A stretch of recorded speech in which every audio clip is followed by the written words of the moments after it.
Welcome, race fans. We're live here. It's Thursday night. We're back with the Southern Super Series again. You know it's going to be exciting tonight. We're at Williams Grove. It's a tricky little track here, and we're going to have all kinds of fun. If you've ever been here before, we got a lot of drivers here for the Southern Super Series, and you must qualify to getting into the race tonight. They're going to run 2B mains. I think the top 19 is going to be locked in, and then they'll take 2 or 3 out of each B main. Either way, we'll get to that more here in just a second. I'm Jay Weezy. I'm up here in the booth. I got John Wimbish with me. John, how you doing? Hey, doing great, man. Just excited to be back here with the Southern Super Series guys and watch these guys get around Williams Grove here. It's an exciting track, and these guys put on a heck of a show every time. Oh, yeah, and they got a lot of drivers out there, and they also they got a lot of great sponsors, too, man. Check them out. They got Cardwell Brothers Racing, One Call Plumbing and Gas Fitting, CMF Motors Electrics, Olsen Fab, Metal Fabrication, Royal RV Center, Catering to Kids, and Hammer Motorsports. So they got a lot of great people over here for the Southern Super Series, and they're going to put on a great show, hopefully, here for you guys.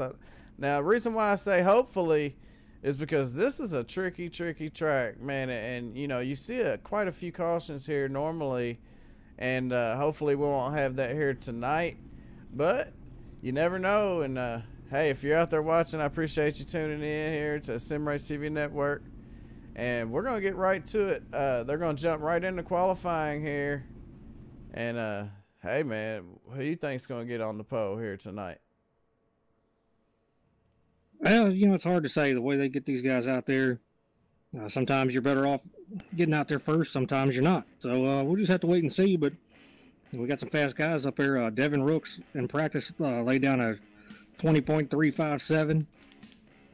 Jason Lineweaver with a 23.62. So we'll have to see. But, you know, as always, there's Cardwell's in here. They're fast. Ricky LeDuc. You know, just anybody here could really take this thing. And it's just going to depend on where you get to start and qualifying.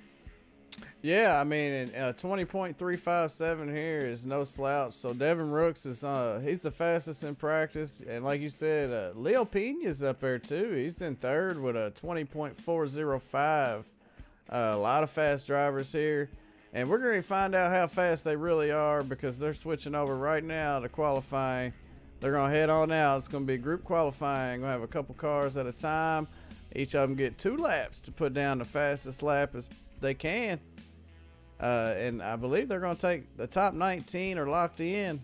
So, man, 100 laps here, man. What a show they got to put on here. 100 laps around Williams Grove. Yeah, 100 laps in the grand scheme of things doesn't sound like much if you're used to NASCAR and, you know, going in circles on asphalt. But on dirt, it's a totally different monster. You're sawing the wheel back and forth, on and off the throttle. Your throttle modulation is key.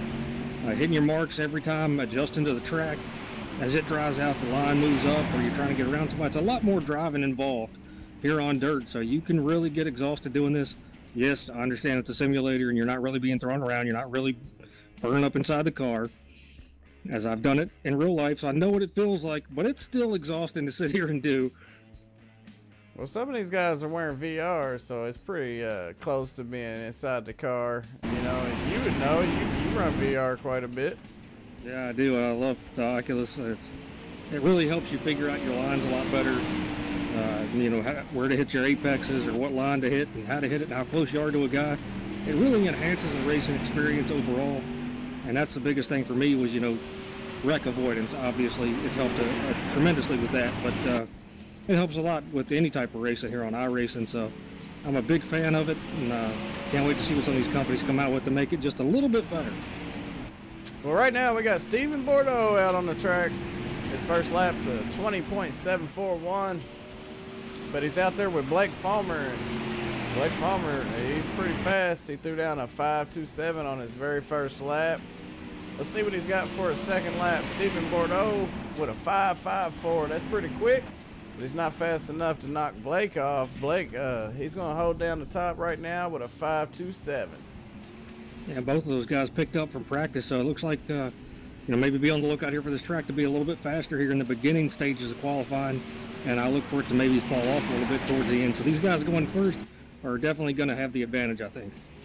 Yep, James Shirley's out there, and he's crossing the line for his first time by here with a 20.689. That's his first lap.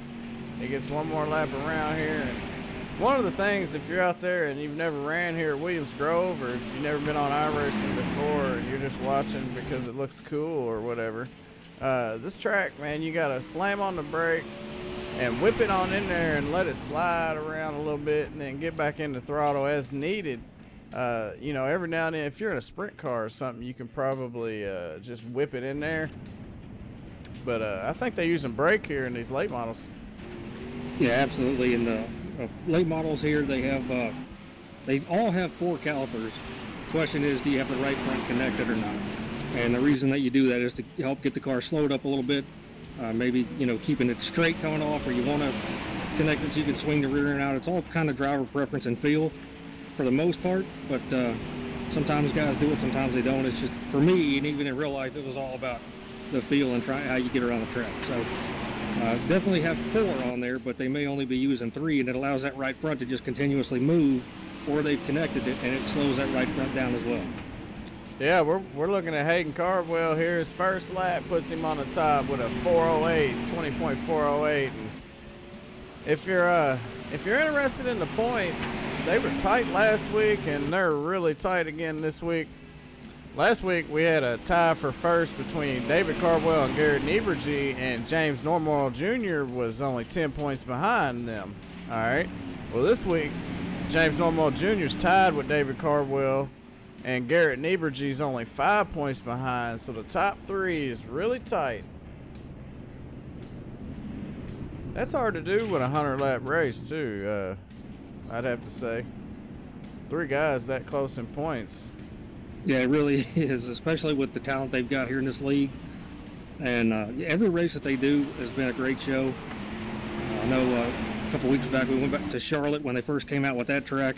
And it was a bit of a learning curve there because nobody had a lot of time there. So these guys do run setups.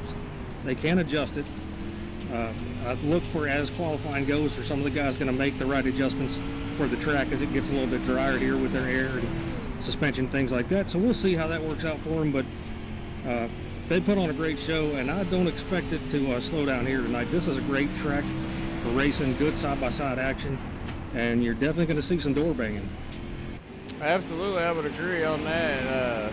And they were wondering, we're running pro late models, Donald, and Faber said, did they run here last week? No, they didn't. Southern Super Series didn't. My last broadcast was here, though. It was the Sim-Addicts, I believe. They ran here Tuesday night. But yeah, this is a tricky place to get around. And guess what? We got a new pole sitter. It's this guy right here, the number 44, Leo Pina. He threw down a whopper, and it's not from BK. 319. A whopper, not from BK. There you go. He threw down a whopper, and it ain't from BK. I like to say that. But James Normoyle threw one down, too. He's 348. Leo Pina threw down a 319. Jason Limeweaver with a 404. Right now, we don't have anybody out on the track, but we got some guys heading out. Looks like the number 8's headed out on the track. Looks like the biggest pickup we've seen so far is from the 721 of James Normoyle Jr. Ran that 347 to his 555 in practice. That's over 2/10 pickup right there. That's pretty big. That means, you know, he made some adjustments there to come out and run these qualifying rounds. Hey, maybe he was sandbagging. That could be. You never know with some guys. They like to play that game. Hey, we are getting dirty tonight. They might be playing dirty out there in practice. But looking at the number 8 of Anthony Perego, he's making his first lap right here. He's also got Kyle Rolchinski's out there as well, Jason Hooker, Devin Rooks. We'll keep an eye on their times as well. First lap's going to be a 5.57 for Kyle Rolchinski. And then Jason Hooker's about to cross the line. His last lap was a 5.74. He ran a 5.75. That's pretty consistent. Devin Rooks with a solid time, right up with his practice time. He ran a 3.56. That puts him in 4th right now. Yeah, the number 13. He's in fourth right now. Kyle Rolchinski throws down a 591 for his second lap. Yeah, Devin Rooks. We got the Ricky LeDuc headed out. Matthew Hearn, he's also on his way out. He's got Lee Fettenheimer on his way out as well. Ricky LeDuc. That's such a cool name. That sounds like a guy that should be racing on dirt.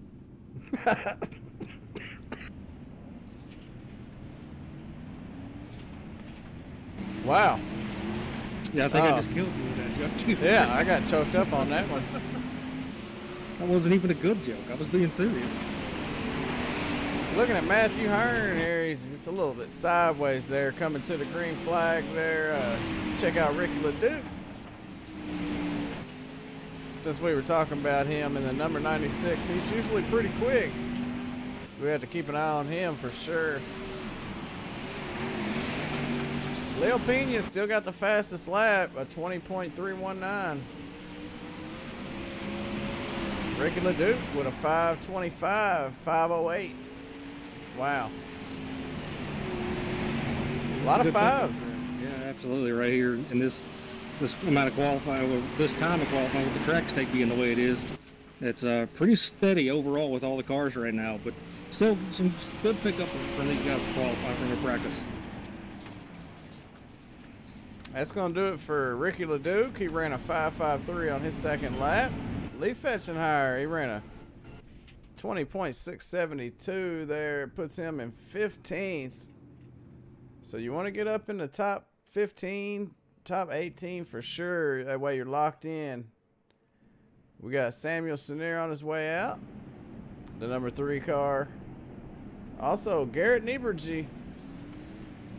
He's one of the guys that are in the points lead here. He's only 5 points out of the top 2 are tied with 1,485 points, and he has 1,480 points, so he's only 5 points out of the points lead.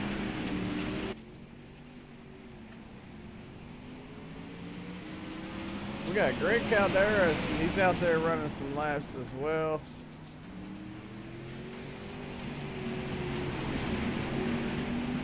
Trying to keep up with all these guys for you. There's a lot of cars here tonight. I'd say there's at least 32.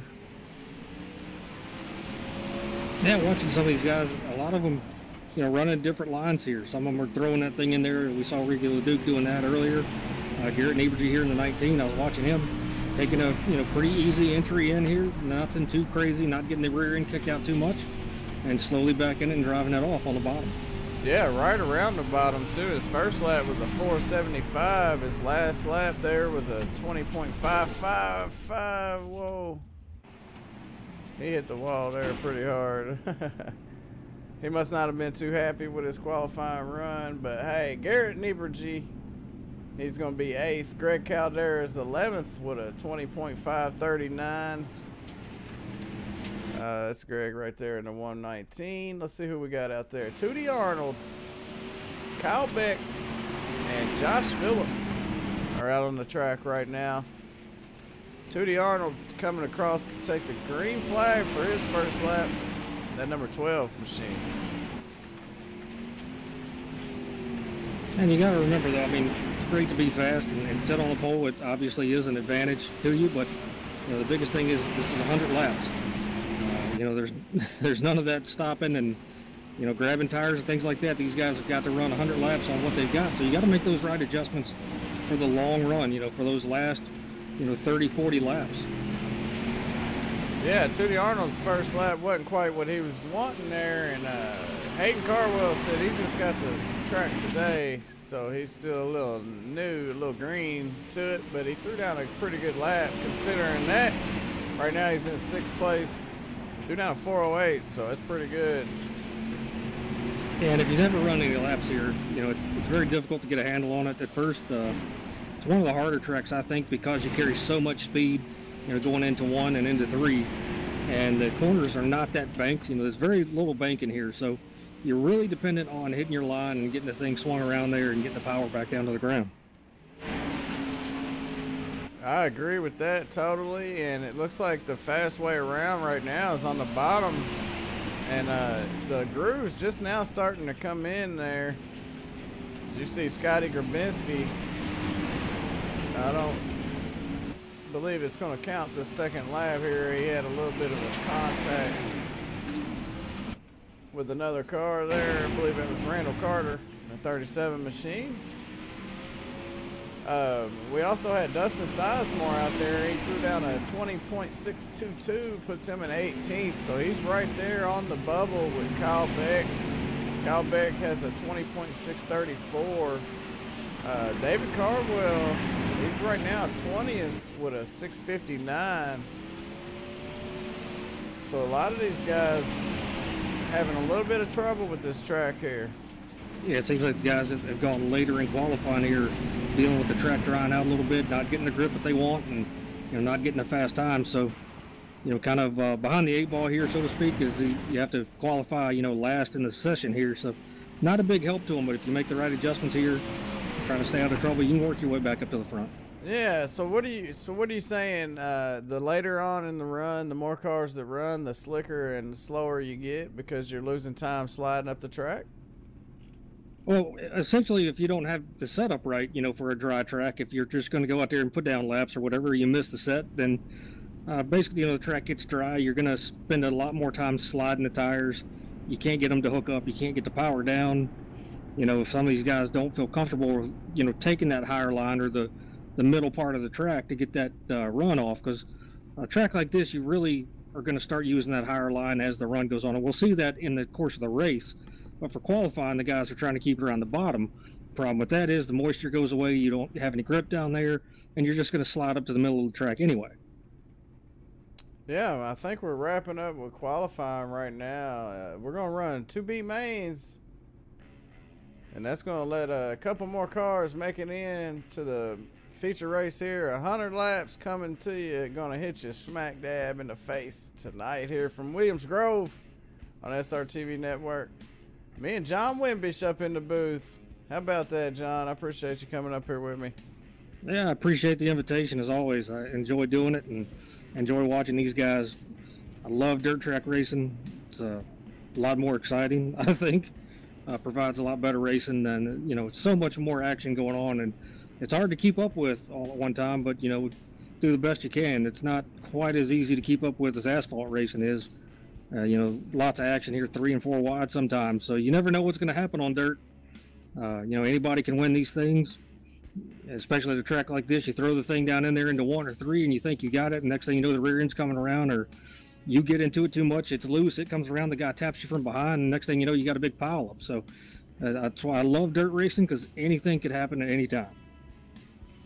Yeah, and there's a lot of guys out there that come over to iRacing just for the dirt.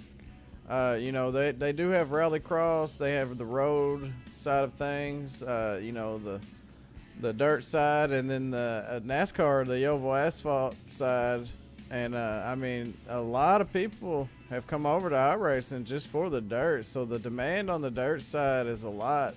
And initially when I was creating SRTV Network, Sim Race TV Network, it was for the asphalt side of things, and it just kind of happened to be a lot of dirt guys was requesting, hey, they'd like to be broadcasted, and like you said, they put on a great show, and I couldn't pass up the opportunity, especially for a great league like Southern Super Series. But look at these guys head out right now. He's going to start our first B main tonight. Looks like we got the number 28 starting on the pole, Dustin Sizemore. He's got Kyle Beck right there on his outside. David Cardwell right behind him in the second row inside. Lee Fittenhire, second row outside. The 51 is James Shirley. 71 is Madison Mohr. We got the 00 out there of Scotty Grabanski. The number 12 of Tootie Arnold. Let's see who else we got out there. We got Tootie Arnold and number 7 or the number 3. It's Samuel Sonier there. So we got a nice little field coming out, and they're going to make one more time around. They're going to go green next time off 4 here. So the place to be will be up front. Just one B main tonight, I believe. Is that what I'm hearing? It seems so, yeah, I think so. I think they're just going to do one. Coy Pennington says just one. Victor Klingsmith, what's up, buddy? Seen him in a while. That's a friend of mine from here at home. I shared it on my Facebook page here in case any of my friends want to check out a little bit of iRacing here, a little bit of dirt racing going on. All right, we're getting set to go green here. The number 28, Dustin Sizemore, gonna take the green flag.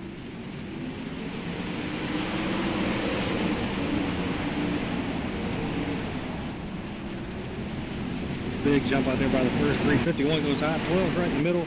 Almost 3 wide right there coming out the 2. Oh, David Cardwell makes a little bit of contact with the number 28. Oh, big pile up. James Shirley involved, the number 51 car. The 71's on his roof. That's Madison Mulder. That goes back to exactly what we were talking about before they got started here, where anything could happen. The one guy throws it in a little hard, taps the other guy, you get sideways, the guy behind you taps you, spins you around, then you got a huge pile up. Well, we can go back and take a look and see what happened to James Shirley, but they're going to go back green pretty quick, so hang tight.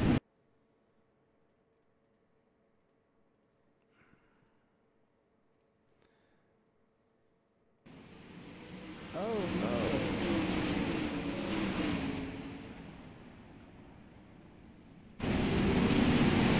This is where they come off in 2.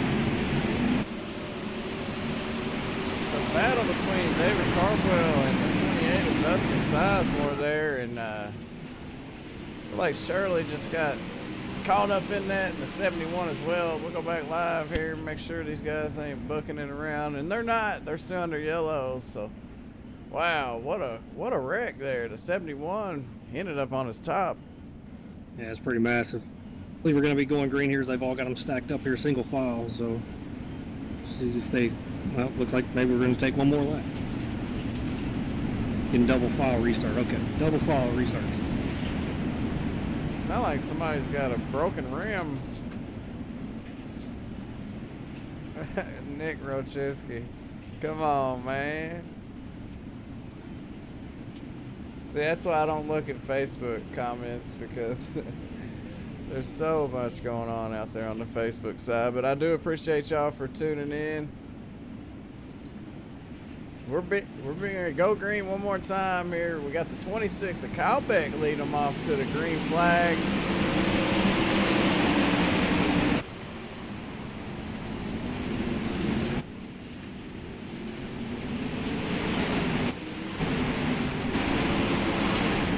Yeah, almost 3 wide here. Whoa. 07 gets sideways again, and the 101 hits him.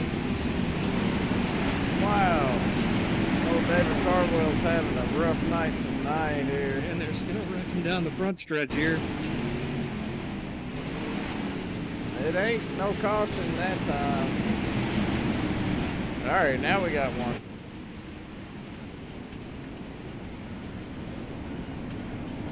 Can you hear that guy's car? Yeah, I do. Sound like he got a blown cylinder head. Some of them might have some problems out there after those couple of wrecks right there, but 07 looks like when he drives it in there really hard, the rear end just wants to come around on that thing, so that's something that he may have to make an adjustment for, as the track is slick now and get a little bit drier out there. You gotta get that right rear hook back up. Yeah, I'm still trying to figure out what that crazy sound is. Somebody's got a blown something. All right, we got Kyle Beck going to start him off one more time. Dustin Sizemore on his outside, the number 21 machine. Matthew Hearn. Got James Shirley, second row outside there. Followed by the 71 and the 12. Kyle Beck gets a great restart. Oh, and then it looks like we got 3 wide action, 4 wide back here. Everybody's everywhere. The 21 just drove it in there really hard.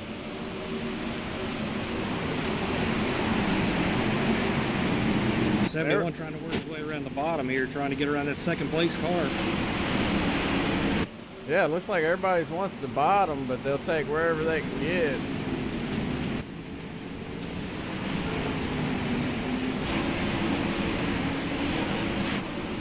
A lot of side-by-side there. Kyle Beck still leading them around. The number 21 of Matthew Hearn running second. A little bit of contact between him and Dustin Sizemore. Yeah, a lot of contact there between them. A lot of. Gets involved. 00 gets involved down the front stretch again. Another big pileup. So much speed these guys are carrying, but the 21 got really sideways in the middle of 3 and 4, and then came back down the track a little bit there, taking that line away. Yeah, we'll do a quick replay of that. Well, there we go. They're battling on the front stretch there. 28 goes around.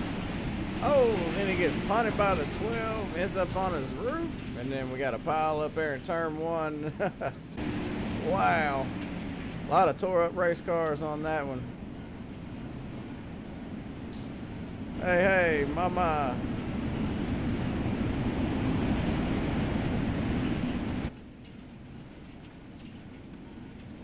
Well, Kyle Beck's in the catbird seat, I would say. Would you say that? If you let me. I mean, I learned it from you, right? Yeah, you can use it. All right, cool. Is that the 101? It sounds like it. Yeah, I was just getting ready to say that. Let's check it out. No, it's not the 101. Who's next to him? I'll find him. That's weird sound. Yeah. Anyways, getting ready to go back green. Yeah, Kyle Beck, one more time, and they delayed a green. David Cardwell getting punted from behind. It's got to be James Shirley. Let's take one look. It ain't James Shirley. It ain't the 101. Kyle Beck.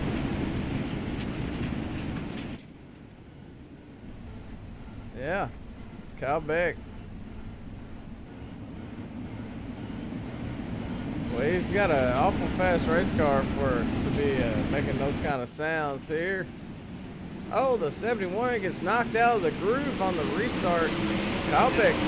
Big pile behind him there. The 3 car got sent into the wall. Wow. Looks like we're still under green right now. No caution yet.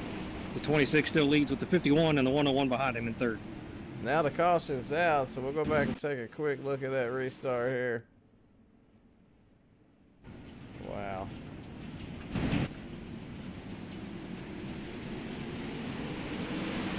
It's one crazy. Yeah, somebody's got bad brakes, I'd say. They got a brake rotor rubbing or something. Well, that was what happened to Samuel Sonier. That's gonna do it for that B main, and that was a tricky little race there to get through. But I believe they're gonna toss that one to Kyle Beck. Survival of the fittest here at Williams Grove tonight. Yeah, it's like what we were talking about earlier. You've got to learn how to, anticipate what the guy's going to do in front of you. And I think we saw a lot of that in that race where guys are having a little bit of an issue with, one guy's lifting point, his entry point, things like that. You've got to be able to anticipate those things and still get a good drive off. So it's, it is extremely hard to do. If it was easy, everybody'd be doing it. But, in real life, it's super hard to do. On here, it's still hard to do. So, but unfortunately with dirt, you have to do that. Asphalt, it's a little bit more predictable where your lifting point is and what a guy's going to do. And it's not such abrupt movements. On dirt, everything is super abrupt and happening, within a split second. Yeah, and we got a 100-lapper coming up to you. Let's take a look at the track information. It's nice and hot out there. 105 is that dirt. The air's 79, so it's nice and warm. Is that going to play a role, or does it not really matter here on the dirt side? Oh, it absolutely matters. If it's hot out, it's going to help it get drier faster. You're going to see a lot more dirt, collect up there on the outside line there, and see some guys go up, use that cushion a little bit. The problem is at a track like Williams Grove, where you carry so much speed, you run that cushion, and on the exit, you run a chance of putting that right rear up in the fence and taking your spoiler off. As most late model drivers in real life have done at some point in time in their career, you're driving around without the right rear spoiler on. So it's going to be interesting to see. You're not going to have a choice here. You're going to have guys going low on the bottom, trying to make it work, and you're going to see the guys go up top. And as long as you hit the outside line correctly and you're able to drive it off, that's going to be the preferred line, I think, even at the start of the race here. Yeah, and we are starting the race here, so we got 100 laps coming to you right now. And hey, I'm John Wimbish, and no, I'm Jay Weezy. I got John Wimbish up here in the booth, and I did that on purpose, so don't act silly. And I appreciate you for coming up here with me. And we're watching the Southern Super Series, sponsored by Cardwell Brothers Racing. One call, plumbing and gas fitting, catering to kids, young and old. Hamel Motorsports, CMF Motors Electrics, Royal RV Center, and Olsen Fab Metal Fabrication. And we're going to have some fun here with 100 laps. Wow, I can't wait to see what's going to happen. I know there was a lot of action there in that B main, and we got a lot of cars that are going to enter into this race here, and a lot of them's fast. Yeah, we got a lot of fast guys. The issue with that being, are you going to be able to slow up for the guy in front of you and try to get around him here? We saw a lot of incidents there in that B main race. Hopefully we'll see it be a lot cleaner here, let everybody get their chance to race in here, and have some good racing up front. And there's always good racing, in the back of the pack to the middle. Some guys from the back working their way to the front with a good setup. So, but they need those long runs. If we just have quick cautions after quick caution, those guys in the back unfortunately aren't going to get a chance to go anywhere. Yeah, well, hey, hopefully they got a better shot at it here, because that last race was a little bit sketchy there, and somebody had some bad brakes as well. So, Leo Pina looks like it's on the pole for now in the number 44 machine, but I think they're going to go around one lap, and then they're going to re-grid it up. I'm not for sure if they're using the grid here or not, considering how it worked out in that B main. I'm pretty sure they're probably just going to go green here.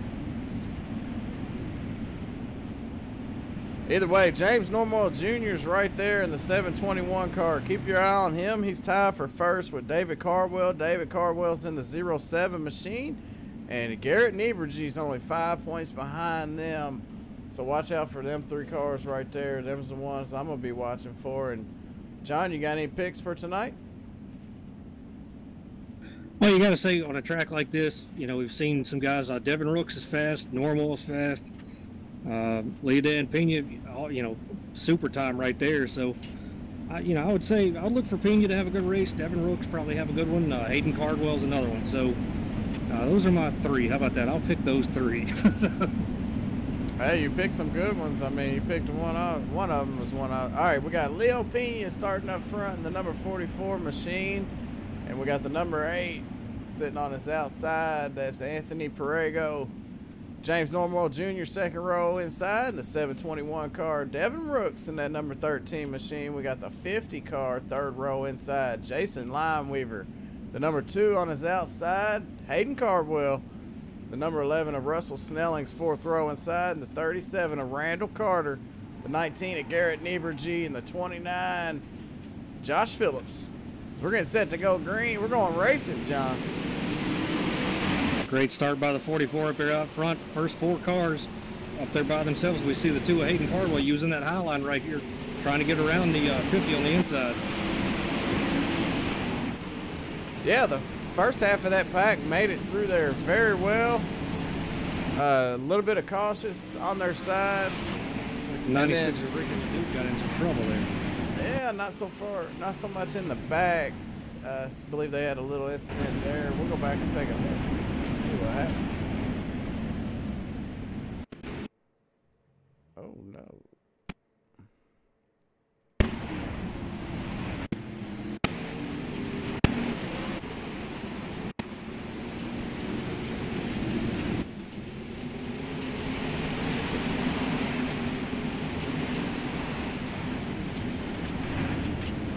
Yeah, Ricky LeDuc got caught on that tire there for a minute. He's going to be able to get it going again, though. I think he'll be fine. It's not so fine being in the back there. Look at the paint job on that number 15 machine of Coy Pennington. That's pretty cool. It's like an American flag.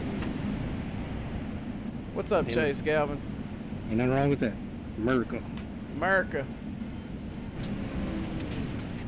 Land of the free. I'll tell you what I did see. Going back a while, I watched that replay of what happened with Ricky LeDuc. The one thing that I saw, a ton of dust. I mean, yeah, it's red. Dust back there with those guys. And it actually does make it very hard to see when you're back in the pack. So the closer you are to the front, you know, obviously you're in a better position, but you also have a cleaner view than those guys back in the middle of the pack there do, because it really can make it hard to see here, and it does get worse as the run goes along. So, I would have to agree. I mean, you get in the back of the pack and you're 15th or worse. I mean, you got a lot of dust flying up in the air, and it makes it really hard to see. It's not so clear. Yeah, iRacing's done a terrific job with you know, how they work these tracks and try to get it as true to life as they can, and especially with the dirt and how it reacts and the cushion and all that, and they're continually, you know, improving it every week. It seems like they're looking for input and things like that. They're doing a terrific job. Makes for some great racing. Single file restart this time, guys. There's a lot of trouble here at Williams Grove, so they're going to make it a little easier. Leo Pina is the one on the...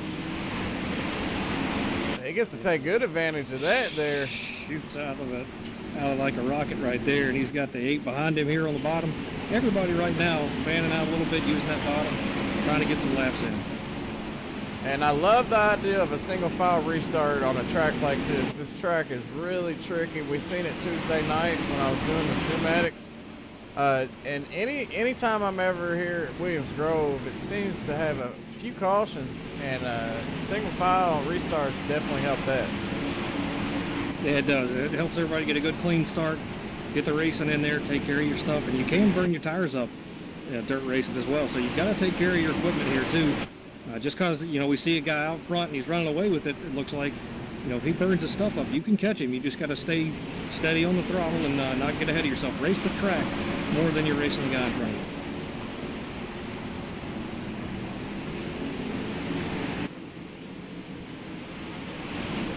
See a lot of these guys from the back working their way up here.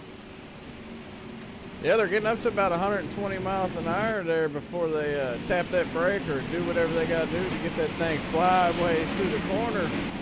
See a lot of them down on the bottom, some of them a little bit higher, but it looks like the bottom's where it's at.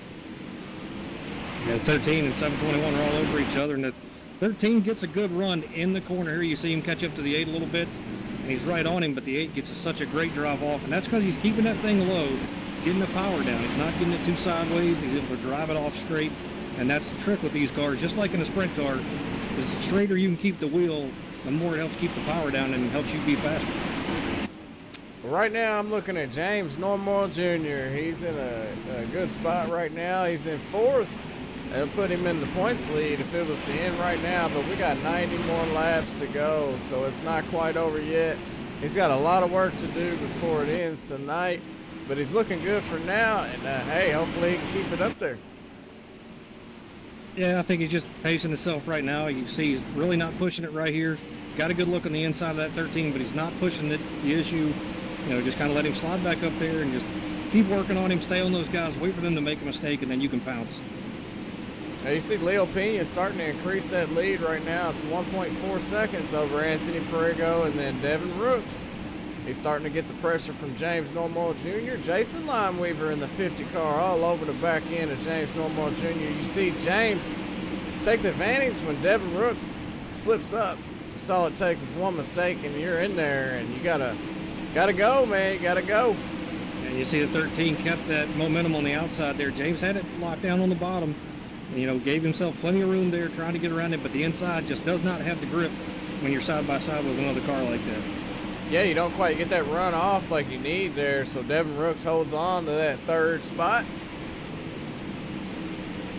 For now, at least. Yeah, it looks like the 50 and the 2 are coming as well with cautions up. Yeah, we got a caution on the track. It looks like it's going to be Jason Hooker, the number 18 machine. Let's go see what happened to Jason. The 17 and the 18 make a little bit of contact there. Sends the 18 around. Don't look like a whole lot of issue there with damage.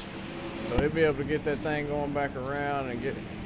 It's gonna put him towards the back though. We got 22 cars tonight. Started this race, so he's gonna be back in the 22nd position or 21st. Yeah, 21, 22 cars right now we got. And we got to give a call to Kyle Rachinski. I know you mentioned him just a second ago getting involved with that incident, but started 18th, worked his way up through the field there to about the 13th position. David Cardwell started 21st, worked his way up to 15th. So until they cycle around, at least that's where they were on the last scoring loop there. So some guys that we talked about, starting in the back, trying to work their way up through there and doing a good job. But as the track slicks off, it makes things really tricky for these guys trying to get that power down and be side by side. Yeah, I'm definitely keeping an eye on David Cardwell in the 07. We're taking a look at him now. He's back in, like you said, the 15th position. And also James Normoyle, which we know he's up in 4th right now, so he's nice. And Garrett Niebruegge is another one we need to watch out for. He's up to 9th. He's in the 19 machine right here. He's only 5 points out. They're tied for first. So he's moving his way up. Yeah, I would say that whole run right there, the best battle on the track was for that second, third position there between the 8 car, 13, 721, the 50, and the 2 of Hayden Cardwell started coming into the picture there. So it looks like Cardwell's got a good set there for the long run, stay on green flag racing here and see if he can't get up to the front a little bit. Somebody got a junkyard rotor on their car. I can hear it rubbing the brake pad. Somebody got their foot resting on the brake. All right, we're going to set to go back green one more time. Leo Pina going to lead him off one more time. Slideways down into turn 1. Single file restart. The number 8 of Anthony Perego is going to be right behind him. Devin Brooks in the number 13. He's got James Normoyle Jr. down on the inside there. You got the number 50 and the number 2. It's Hayden Cardwell and Jason Lineweaver. Yeah, see if it's 721 here. Can't keep it on the bottom here and get the drive off. 13th washes up the track a little bit. Allows him to stay side by side, but 13 gets momentum coming off.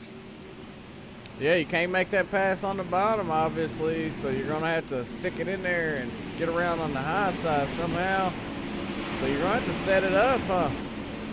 Yeah, I think that the exit of 2 and the exit of 4 are 2 totally different monsters. Coming off of 4, it's a lot harder to be on that bottom and be able to drive off. But we saw Normoyle do it right there coming off of 2 earlier. He was able to run side by side. So what's the ideal way to pass right now? You would have to get the run coming off and get to their outside and steal that high line? Yeah, pretty much. That's what you got to do. Just stay on the guy's bumper. Let him know that you're there. The more that you're there, the more he starts looking. And it just gets him nervous a little bit. Some guys, they do that. You just hope that they make a mistake. Or, right here, the 13th's down to the bottom. The 721 backed up because he didn't know what was happening. Trying to anticipate that move, so... We got the 44 coming up on a lap machine. That's the number 26. Kyle Beck. Kyle Beck's usually up front. And he's up front now, but not the way that he usually is. He's going to be a gentleman and move out of the way there for him. He can't stop. He'll bring out a caution, but he definitely slowed it up and got up out of the way for those guys. So, hey, man, hats off to him. A lot of guys don't want to do that. The caution's out now. Looks like Ricky LeDuc again. Yeah, Ricky LeDuc goes around. Let's find out what happened.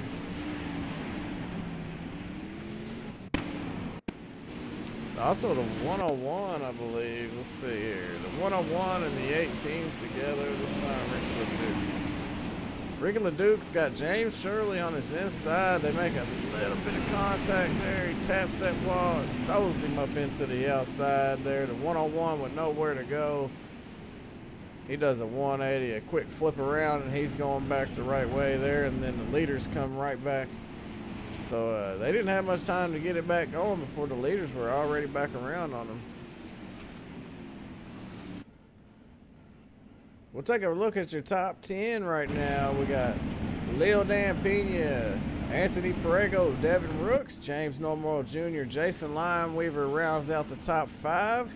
6th goes to Hayden Cardwell. 7th is Russell Snellings. 8th, Randall Carter. 9th is Garrett Niebruegge. And the 29 of Josh Phillips rounds out the top 10. And while we're under caution, let's take a look at some of these guys' paint jobs.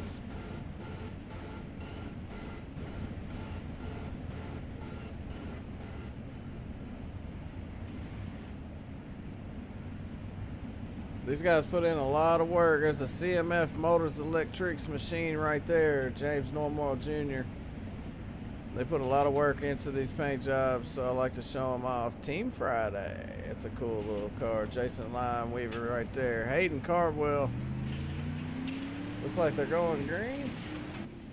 No, he's just acting out. Okay.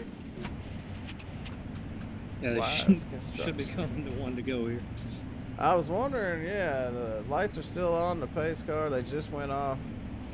There's the number 11. Here's Randall Carter. He's in 8th right now. Josh Phillips in the 29. He's in 10th. Blake Follmer, the number 9 machine.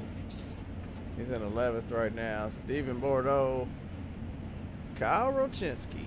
All right, that's enough for now as we're getting set. They're going to double up this time, John. And look for some of these guys, 3rd, 4th, and 5th here. 6th place, Cardwell again. These guys have been pretty good here after we get some laps in and catching up to that 8. So look for a good battle here.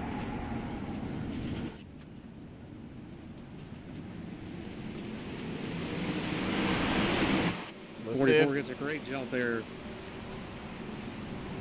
Sorry, Jerry, I'm stepping all over you. We got the 13 gets really sideways. No caution, man. What a job by these drivers here to check up good enough to where they didn't really cause a lot of ruckus, and it stays green. They did a great job there. 13 did catching that thing. He was plumb sideways.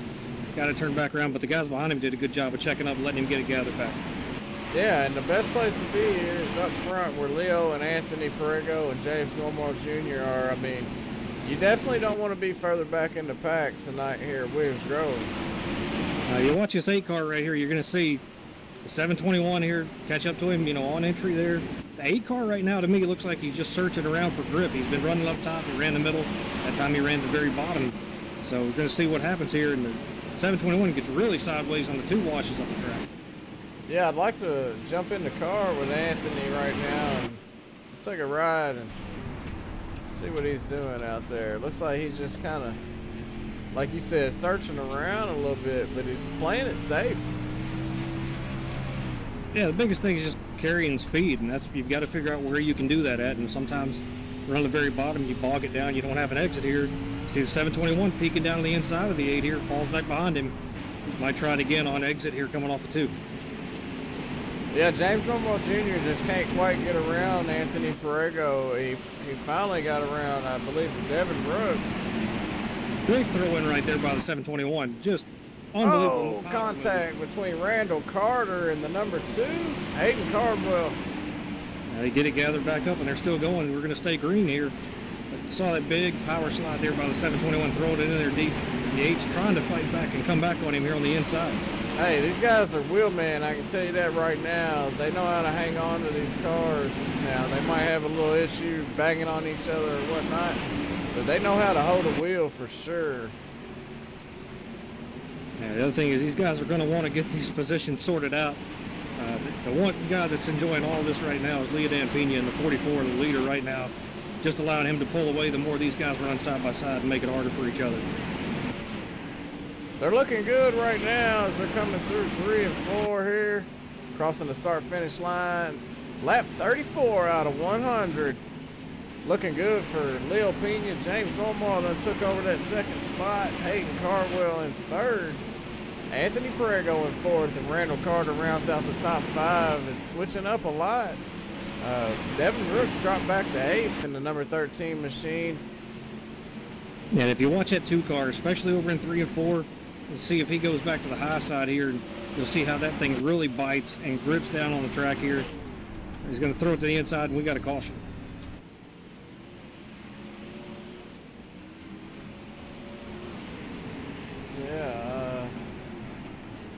don't see what the caution was for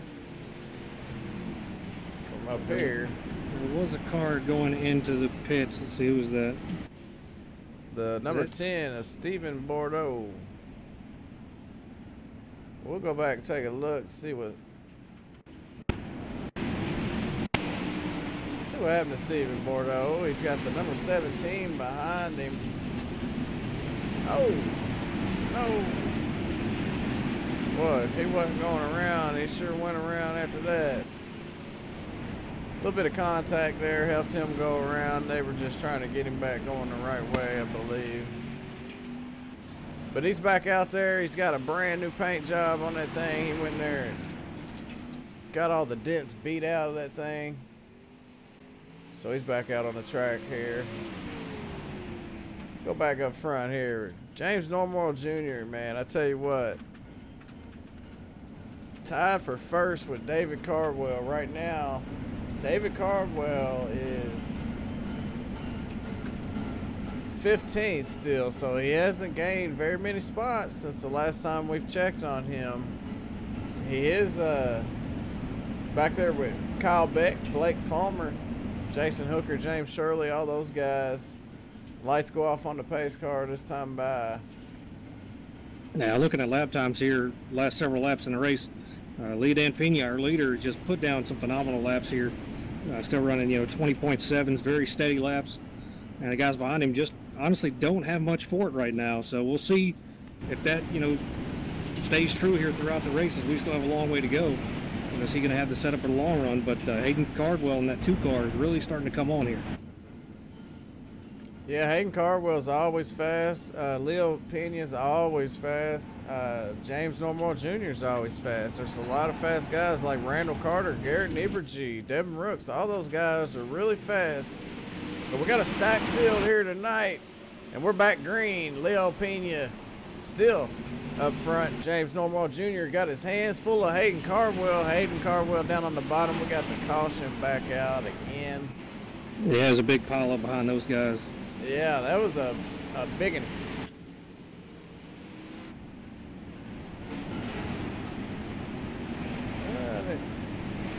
James Shirley, maybe? Yeah, the 29 was involved because I can see him spinning around, but I don't think he was the initial reason as to why. More in the rift, it's a little bit harder for me to see numbers sometimes. Oh, Garrett Niebruegge was involved in that, man, and that's not what he wants to see. We'll take one more look. Oh, look like Garrett.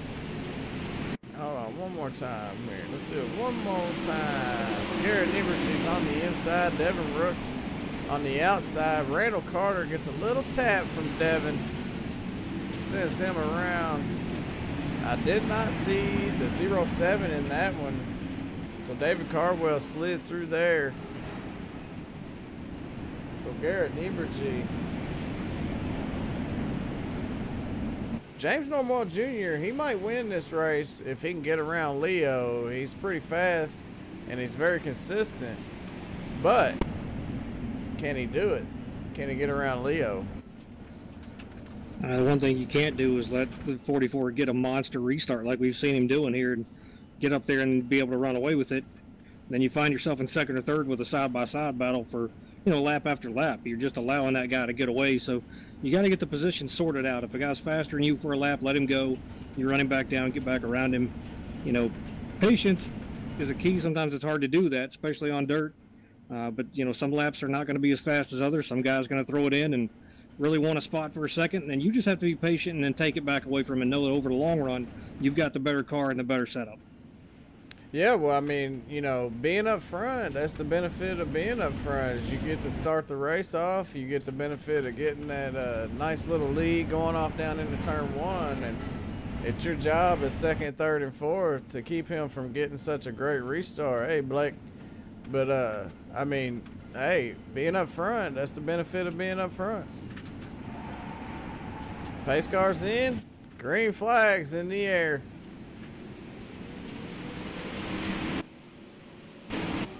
Oh. That 44 gets another great start there. 721's on the bottom. We got the 2 of Cardwell running up top. The 8 running the bottom here, but they're all going to stack it up single file again, going into 3.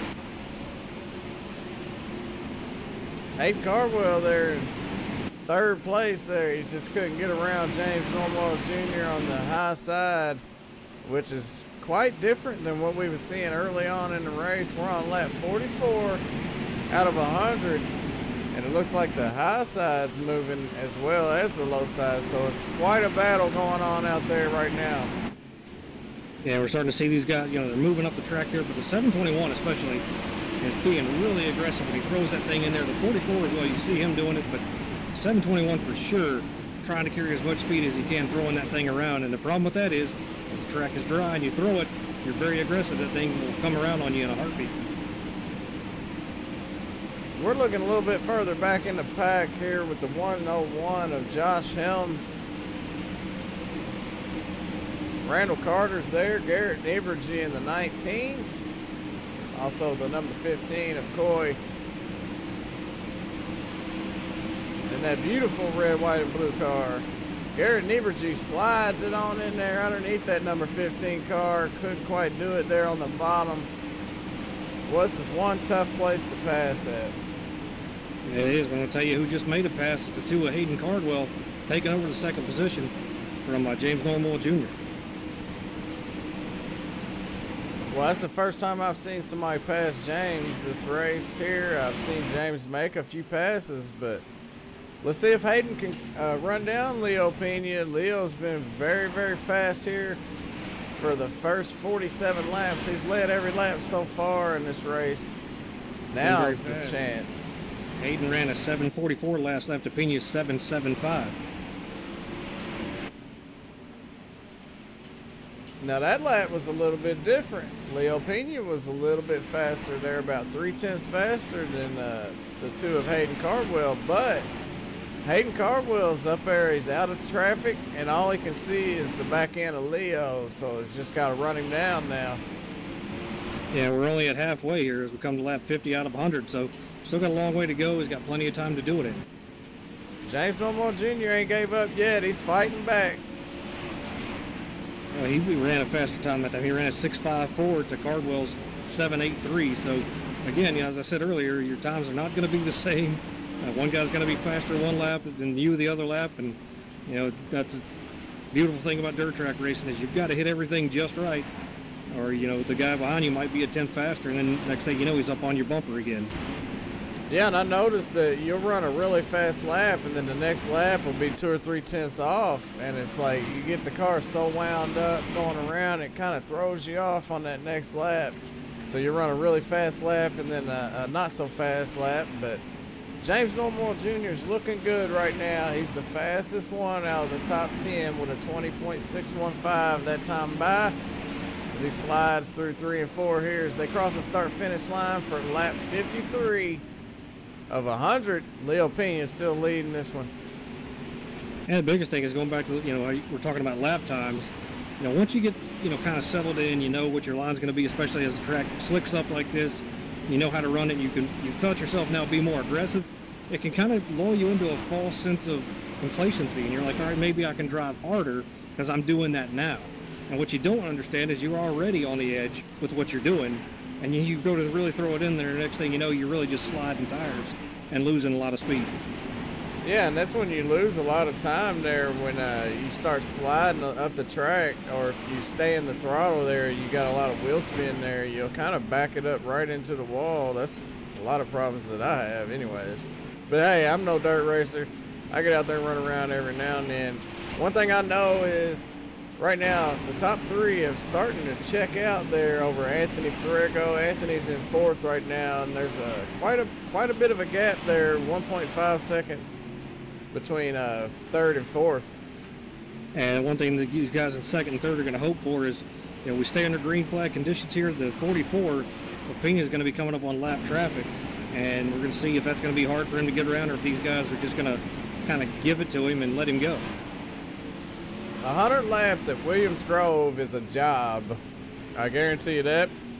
And when these guys get done, they're going to be wore out. They're going to want a cold one or whatever they do. They might want a cold Coca-Cola or whatever. But they're going to be nice and wore out here, because wheeling these suckers around is not an easy task, especially at a track like Williams Grove. It's a lot of steering involved here. And, you got to be very careful with what you do and you not overdrive it. You know, you put too much wheel in it, too much throttle, and you're coming around not enough and you're too tight. So you got to hit everything just right every single lap, and then you got to be able to adjust to the track as it drives off. And we've seen guys have to move up the track, and we've got a yellow. Yeah, the caution's out, and to give the viewers an idea of Williams Grove on iRacing, you go to say you do a search for a bunch of rooms, somewhere to go race at. You'll have, say, 50 rooms to choose from, and only 1 or 2 of them will be Williams Grove. You don't see Williams Grove being used very often. It maybe earlier on, now that they got the dirt track at Charlotte and Lima Land and Lanier and all those new tracks, Williams Grove just kind of fell off a little bit. Well, that's because it's difficult. So the guys want to run places like Eldora and Charlotte that, you know, it's fun. You've got a lot more room to run, a lot more room for 2 and 3 wide racing, things like that. You know, Williams Grove is a very technical track, and even in a car like this, you know, you watch sprint car racing and you see how they wheel it around and they make it look so easy when we know it's not.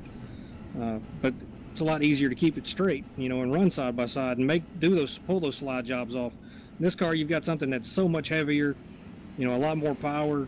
Obviously, a larger vehicle makes for harder racing. So that's why you don't see that very much. Well, it's very similar to USA, but it's just not as fun. What's the biggest difference between Williams Grove and USA besides the dirt? Well, I think it's the speed that you carry in there. And Williams Grove, to me, you can run 2 lanes depending on the track condition and what your setup allows you to do. You know, we've seen guys still use the inside and be able to, you know, run side by side with some people and hold somebody up, or, you know, to help set them up for the next turn. And, you know, Williams Grove, it's a multiple groove track if you know how to run it. And you just carry so much speed here that you really got to hit everything perfectly every stinking lap. USA, you know, it's a little bit slower. It's very tight, 1 groove track. Doesn't allow for as much racing as you get here. Well, the pace car's in. Leo's done took off already. One more time here across the line for lap number 62. And he's led every one of those laps so far. It looks like James Normoyle Jr. is getting the pressure put on him by Anthony Perego. Anthony said, no, I'm not letting y'all get away this time. Last time I did that, y'all started to run away from me. So he's starting to push the pressure on, put the pressure on James Normoyle Jr. there pretty early on here, but James is really fast. Yeah, what got James in trouble on that lap was he's going down. If you watch him on his entry down into 2, he's very, very close to the wall, trying to put that left front as close to the bottom as he could, and he went in there a little too early, so it got him super tight and washed up the track a little bit and allowed the 8 to catch him. But getting back in his groove here, not as close to the wall that time around as he was before, so maybe he realized he doesn't want to be as close to the wall as he thought. And just a quick update, Garrett Niebruegge in the number 19 machine. He's right there. He's in 8th place. And look right behind him. It's David Cardwell right there. And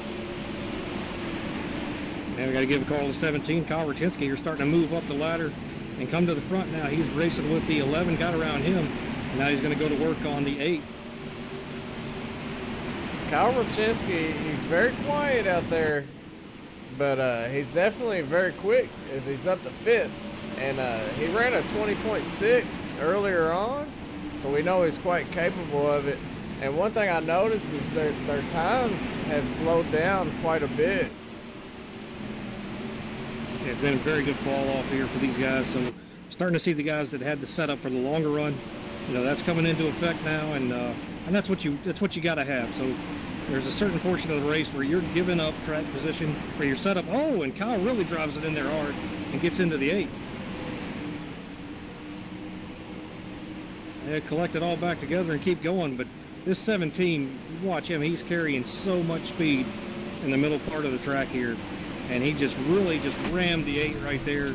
Not what he was expecting for the 8 to be maybe that slow, or got a little too sideways for him. Oh, we got a caution out. Yeah, they're slinging it down in there pretty good. And it, you know, that car just slides up the track a little bit. Looked like Jason Hooker, I think, was involved in that one. We'll go take a look, see if it was Like him. the 26, I think.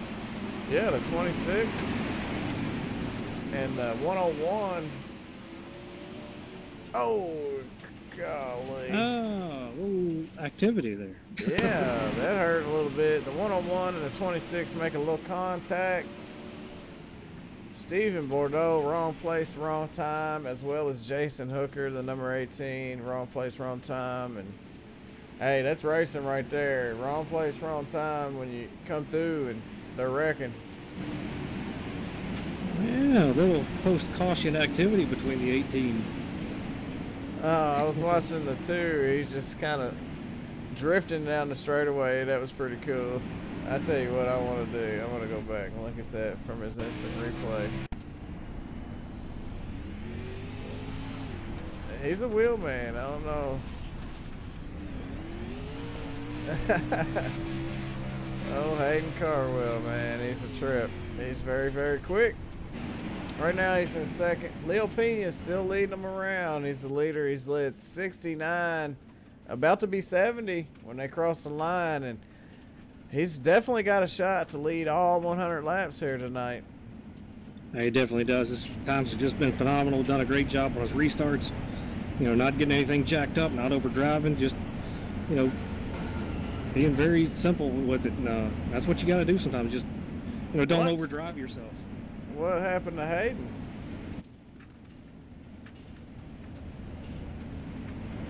Man. Said his car died. He ran out of fuel. You think? Maybe. I don't know. That would be interesting. Let's see here. May have ran out of fuel. I'm not for sure. Hey, David. I think it was. He's shaking it around like he was out of fuel. Well, the pace car's in. These guys got fuel. Leo's going to lead them off one more time. James Normoyle in second still. The number 8 of Anthony Perego. The 17, that's Kyle Rochinski. Keep an eye on him. He's got Randall Carter in the 37 right behind him. The top 5, look at Garrett Niebruegge right there in the number 19. You got the Russell Snellings in the 11 as well. Oh man, 17 got really super loose coming down the straightaway there. Oh, Randall Carter. Randall Carter makes a little bit of contact with Kyle Rochinski. He managed to hang on to it there, but now Garrett Niebruegge's all over that back end of him there at 11. And Russell Snellings, he's up in the mix too. Yeah, we're going to see some of these guys going for it here. I expect that 19 to make up a couple positions here. Oh, we got a caution.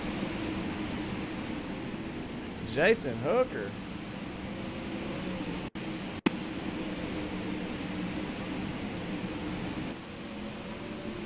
Oh, the 26 in the wall. That's Kyle Beck. And you know that when Kyle Beck's having problems, there's a problem somewhere. This is usually a top 5 car. Wow. So Hayden Cardwell's back out on the track, and I'd love to know what happened to Hayden, but I don't have my radios on, so I can't really contact him. Hayden Cardwell just shut down. Oh, okay. They said Hayden's car just shut off under yellow. Well, there's a button. Yeah, I don't know you're if not supposed to push. Yeah, I don't know if he was doing that to save or. I wouldn't think that he'd run out of fuel. I mean, these guys know what they need to run, so something happened there. Well, I was trying to make it look good. But you're not supposed to push. Yeah, it's a tough track. It's a tough track. I'm just Super looking out the chat there. These guys are chiming in a little bit here and there. The number 2, Hayden Cardwell, is going to get his lap back. He just passes the pace car there. But Leo Pina, 24 laps to go, I believe. And he's led 75 of them so far. The lights just went off on the pace truck. One more time, and before we go green, tell you what we'll do. Check out our sponsors, because if it wasn't for them, we wouldn't be here. Cardwell Brothers Racing, One Call Plumbing and Gas Fitting, Royal RV Center, Olsen Fab Metal Fabrication, CMF Motors Electrics, Hamill Motorsports and Catering to Kids. Appreciate y'all for all y'all do, and thank everybody out there watching. Really appreciate it. And we're getting set to go back green. The pace car is working his way back on the pit road, and Leo Pina is going to send him across the line one more time here. He gets a pretty good start there, but Normoyle Jr. is doing a good job of not letting the 44 get away. He did that on the last restart, and it worked out for him. 44 was not, you know, didn't have that big gap as he had before. Yeah, and that's the key, man. You can't let him get away on them restarts because it just makes it harder to walk him back down. But now you see Kyle Rochinski in the 17. He's all over the back end of Anthony Perego. Anthony's got to either move it or lose it. That 17's been on a tear here in the last 20 laps, 25 laps or so. Coming through the field, he's done a terrific job keeping that thing together and missing some of the incidents that we've had here on the track. He's a little beat up, but he's still fast. Yeah, he's done found something out there. I see he kind of got up out of the groove there. Randall Carter done jumped all over his ass.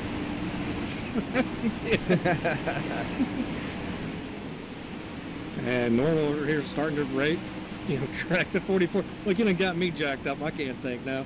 Yeah, Randall Carter. To chase him back down. Yeah, Randall Carter, he didn't, you know, I ain't going to say it again, but hey, man, he's all over him. He makes that pass there.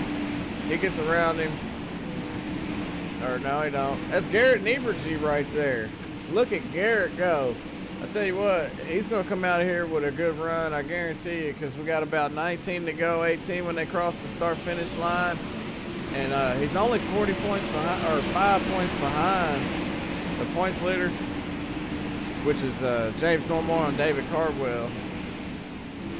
And James is doing a really good job right now. This is the closest anybody's been to that 44 the entire race. Is he going to be able to put the pressure on and find a way around that 44? I don't see it happening, but you never know. There could always be a mistake made by one or the other. And look, right as I say that, it looked like the 44 slides up the track a little bit, and James slings it on in there and right around the bottom. And as soon as he gets to him, the caution comes out. That's not what he wanted to see right there. It definitely momentum was on his side, and he found something on the bottom of 1 and 2.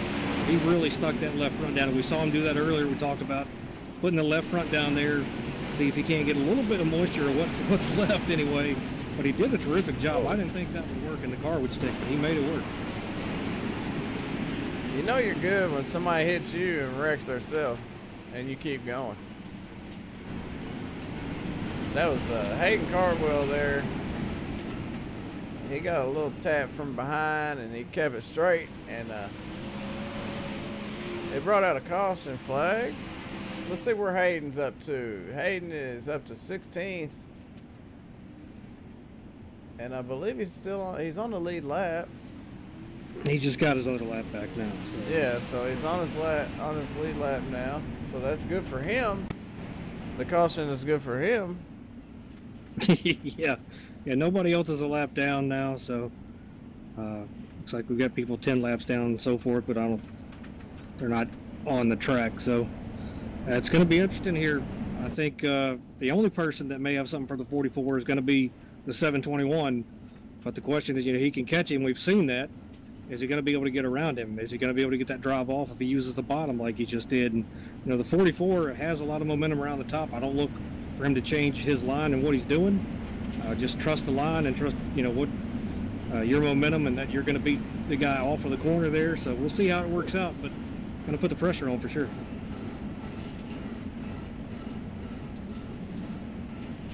Are you trying to say something or just making a random noise? Hey, it's going to be hard to get around him. I know that. I mean, he might be able to catch him, but it's one thing to catch somebody, it's another to pass, as we all say. Yeah, but the one thing that we've seen here in this series and a lot of other dirt series is they're not afraid to throw it in there and move you up the track. Oh, John Rooks couldn't make the race tonight. I hate to hear that. Hopefully everything's all right with him. All right, so 85 laps in the cautions. Quick that time. Russell Snelling's number 11. Big stack up in the back there. Those guys trying to get a little advantage on the start, I believe. Yeah, well, the laps are winding down, so, you know, it's go time for sure. Let's go back and find out what happened one more time here.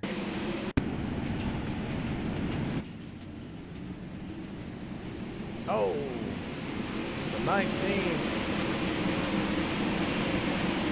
It wasn't the 19's fault. I'm just saying I was looking at the 19 there, had a little bit of contact with the number 11, and it sends the Russell Snellings around, which is going to work out great for Leo Pina. That's 2 or 3 more laps that he don't have to worry about the 721 of James Normoyle Jr. Yeah, 721 really now it's go time for him. You know, before he could sit back and slowly reel the 44 back in and throw it down now, but now it's going to be go time, because you got to think realistically, you don't have, you know, 9 or 10 laps. You've only got a handful now in case another caution comes back out. This thing could end that way. Well, we've had 10 cautions for 30 laps. Carson Sylvester asked that. Fastest laps at 20.475. And you said something about random noises. Well, you know, I've been a little under the weather, and you know, I tried to mute it quick as possible, and you know, it's just part of it. So what type of cars are they? Gavin says it's a Pro Late model.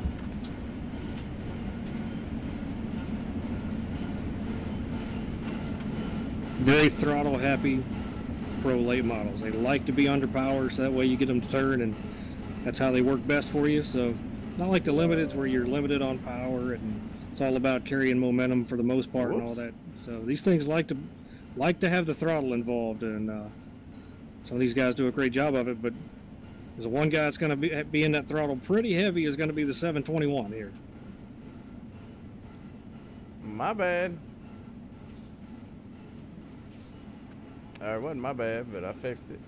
All right, Leo Pina is going to go one more time green. And if he can hold on to that lead for 11 more laps, he'll walk out of here with a win tonight, and he'll lead all 100 laps, which I haven't seen happen yet here with the Southern Super Series. A little bit of contact between the 29 of Josh Phillips, just a little bit. One car was on top of the other. Oh, now the caution comes out. That's not good. It's going to be Coy Pennington. He saves it, but iRacing still threw a caution. Let's find out what happened to Coy. Oh, him and the 29. Yeah, I seen that earlier. Josh Phillips and Coy Pennington. And I just want to say something here. Okay. So, it's Braden Casto. All right? Remember that. Without the R. Okay. Okay. All right. Now, don't forget. Yeah. I thought you had something intelligent to share with the group. Nah. You're like, oh, let me say something here. Well, no, you said was a name. I always say Braden Castro, and I didn't even notice until I read, you know, the message I got that it didn't have an R in it. It looked like Castro. What is it, frozen or what? Oh no.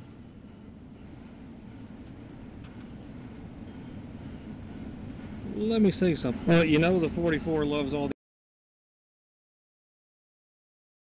these caution laps that they're laying down right now. Nobody breathing down his neck here. Looks like the lights are off. We should be going green this time. Are we all good? Yeah, either way, it's only going to be a short little run here to the end. Hopefully we're still good on Facebook. It's been a little long stream, but hey, hopefully everything's still looking good. It sounded good. I know it froze up there for a second. But the pace car's in. Leo takes the green one more time. And the 721 does not let him get away this time. Really drives it down there to the bottom. The 44 washes up a little high there, but carrying the momentum off.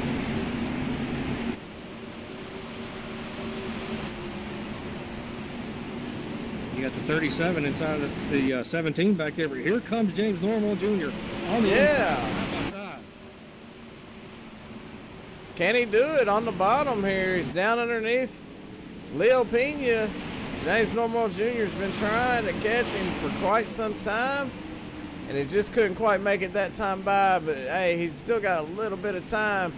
We got Kyle Rolchinski and Randall Carter running third and fourth. Round out the top five is Garrett Niebruegge. James Normoyle Jr. is trying everything he can.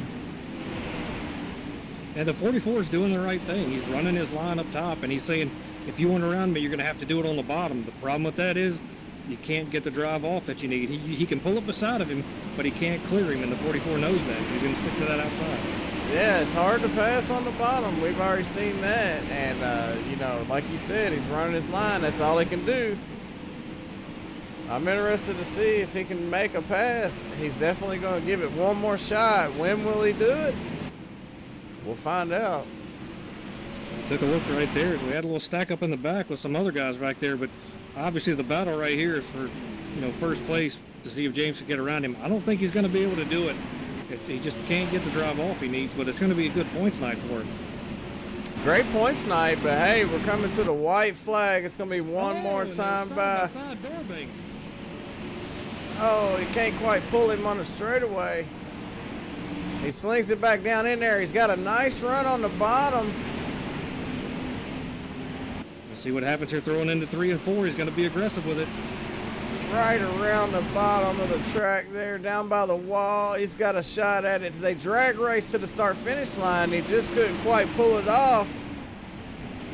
The win's going to go to Leo Pina. He led every lap here at Williams Grove, man, and what a race by James Normoyle Jr. and Randall Carter and Garrett Niebruegge. I mean, unbelievable job by those guys, but also good sportsmanship by James Normoyle Jr. there. He could have in 3 and 4 thrown that thing in, washed up, took the 44 out, probably taken the win, but he wanted to, you know, do it cleanly or not do it at all. So great racing on his part. A lot of respect for that. Yeah, I wanted to see it one more time as they come down to the start-finish line. We're going to watch that last lap one more time here as he's down on the bottom. He just can't quite pull it off, but he gave it all he could, trying to get around the number 44, Leo Pina. And wow, Leo led every lap, and if James could have led that last lap, I mean, it would have been awesome for him, but he just couldn't do it. But either way, it was a great race, and I enjoyed it, and it had a few cautions, but that's nothing unusual here for Williams Grove. As we take a look at our race results for tonight, Leo Pina is going to bring this one home. He led 100 laps here at Williams Grove. James Normoyle Jr. did all he could. Couldn't quite pull it off tonight. He's going to finish in second. He's going to finish out in a second. Does he finish in second? Yeah, Randall Carter in third, my bad. Garrett Niebruegge in fourth. Jason Lineweaver, Devin Rooks, Kyle Rolchinski, Hayden Cardwell, Steven Bourdeau. Russell Snellings. Yeah, hey, man, I'm doing something. Blake Follmer, Michael Green, Josh Phillips, Coy Pennington, James Shirley, Kyle Beck, Anthony Perego, Jason Hooker, Josh Helliams, and David Cardwell. David, oh, he's finishing in 20th there. It's going to put a hurting on him for the points. Greg Caldera, Ricky LeDuc. It's going to finish the top 22 there. I apologize a while ago for the quick freeze up.